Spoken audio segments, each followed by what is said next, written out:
Hello students, a very good morning all of you, and this is Neeraj Pandey, your political science teacher. And student, as you know that we have finished the chapter number 1 in political science, Indian Constitution at a work.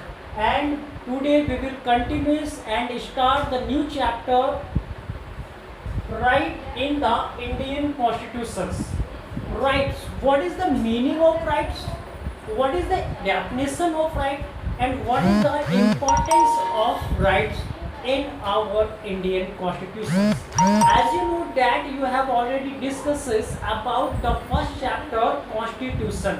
What is Constitution? So Constitution is the set of rules and laws, and according to the constitutions every government runs all over country.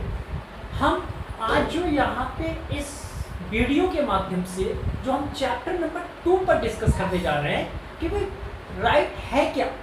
हम कहते हैं भाई मुझे जीवन जीने का अधिकार है। भाई हमारे पास क्या है? Right to life.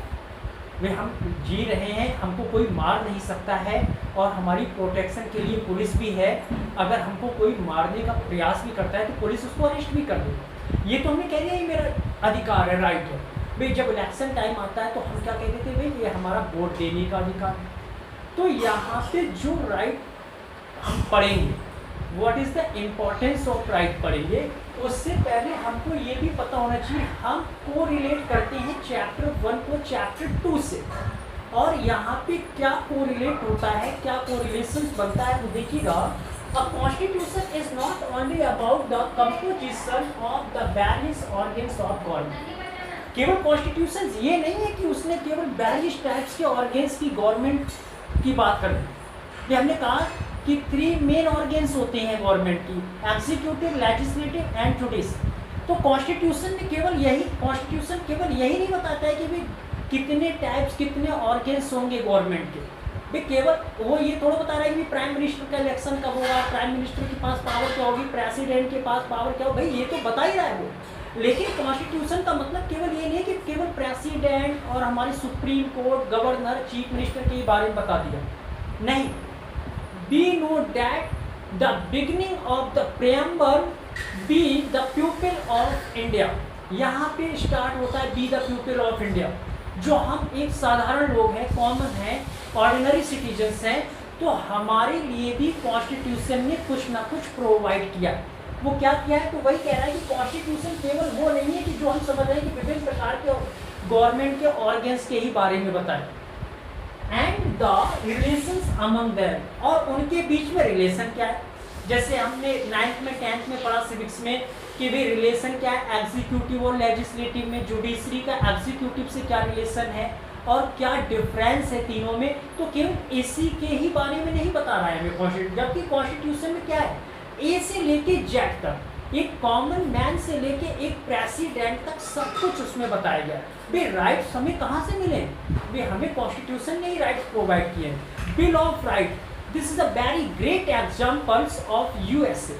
यूएसए की कॉन्स्टिट्यूशन में बिल ऑफ राइट के इंस्पिरेशन से ही वहाँ फंडामेंटल राइट्स को वहाँ के सिटीजन्स को प्रोवाइड किया गया, और वही फंडामेंटल राइट्स हमने अडॉप्ट किया अपने देश में। तो हमने क्या लिया कि we adopted the fundamental rights from the USA constitution. America के संविधान से हमने लिया, और हमने कैरेक्टरिस्टिक्स जो मेजर की फीचर्स ऑफ इंडियन कॉन्स्टिट्यूशन था, तो हमने उसमें एक हेडिंग पढ़वाई थी, largest world constitution. There are 395 articles in our Indian constitutions and 22 parts in our Indian constitutions and 12 schedules are in our Indian constitutions। 22 जो पार्ट्स हैं उसमें भी पार्ट्स में क्या है, जैसे पार्ट्स ए, जैसे अध्याय होता है उसको चैप्टर कह लीजिए, पार्ट्स कह लीजिए। तो हमारी कॉन्स्टिट्यूशन का जो अध्याय 1 है वो क्या है? भी जो हमारा यूनियन है और जो इसके स्टेट्स हैं उसके बारे में बताया गया। सेकेंड में क्या बताया गया? अभी सिटीजनशिप के बारे में बताया गया। और जब थर्ड चैप्टर हम स्टार्ट करते हैं, थर्ड पार्ट शुरू करते हैं कॉन्स्टिट्यूशन का, तो वहाँ पे जो डिस्क्रिप्शन मिलता है वो मिलता है हमारा फंडामेंटल राइट्स। तो भाई किस भाग में, इन विच पार्ट फंडामेंटल राइट्स, किस भाग में फंडामेंटल राइट्स है इंडियन कॉन्स्टिट्यूशन के? तो आपका होगा पार्ट 3। क्लियर हो गया? तो यहाँ पे the constitution is a document that sets limits on the powers of the government. भाई कॉन्स्टिट्यूशन क्या है, गवर्नमेंट को पावर्स देने की भी बात करता है। अब पावर क्या हो जाएगा, उस पावर पे लिमिट भी लगाता है, और उस पावर पे लिमिट पे, अगर पावर पे लिमिट ना लगे तो प्राइम मिनिस्टर जो मन आए वो काम करे, प्रेसिडेंट जो मन में आए वो काम करे, गवर्नर जिसका मन में जो आए वो काम करेगा। तो भाई वहाँ पे जिस प्रकार से गवर्नमेंट को उन्होंने पावर्स प्रोवाइड कराई है, तो उसी गवर्नमेंट पे कुछ उन्होंने लिमिटेशन भी डाली है। तो कॉन्स्टिट्यूशन ये भी देता है कि ये पावर्स भी दे रहा है और लिमिटेशन भी लगा रहा है। ऐसे ही हम सिटीजन्स के लिए शुरू में 7 फंडामेंटल राइट्स थे। राइट टू प्रॉपर्टी को क्या कर दिया गया, 44 अमेंडमेंट जो कि कब हुआ 1978 में राइट टू प्रॉपर्टी को फिनिश कर दिया। At the present time, we have only 6 types of fundamental rights, just like for example, right to equality, right to freedom of religion, and right to against exploitations, जो हमें शोषण के विरुद्ध अधिकार है। कल्चरल एंड एजुकेशनल राइट्स भी हमारे पास हैं। तो ये सब क्या है, और कॉन्स्टिट्यूशनल जो रेमेडियल है वो भी हमारे पास क्या है, एक राइट के रूप में।